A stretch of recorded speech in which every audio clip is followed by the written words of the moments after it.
The Heuer Autavia GMT is one of the most sought after watches by collectors.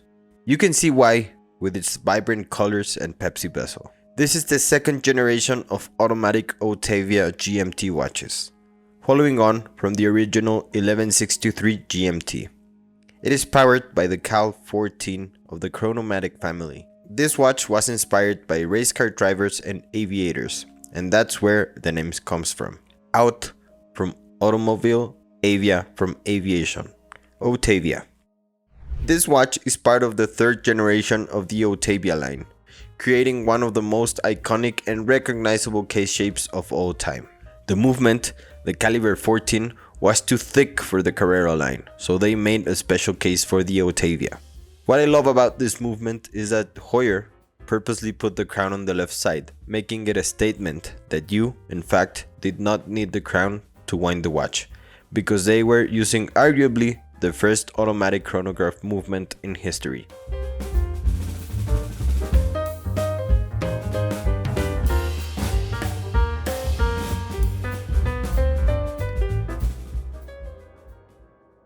The colors on this watch are probably the best combination of colors that I have ever seen in a GMT chronograph. The Pepsi bezel made out of aluminum, which has a great sheen to it, but then we have the bright orange and phosphorescent yellow details, which make this watch even better. They consolidate this watch as a sports watch, and a really playful one. Vintage watches are probably not for everyone, but if there is one watch that could make everyone fall in love, I'm pretty sure is this Pepsi GMT.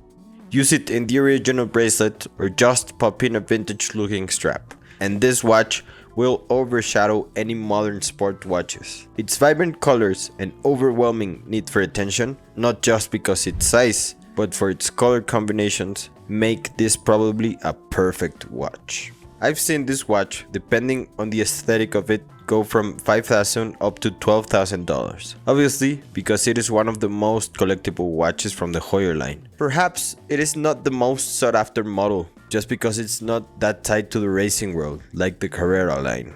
But it is a really beautiful example of what Heuer did best and what Tag would be able to pull off if they made reissues of these models.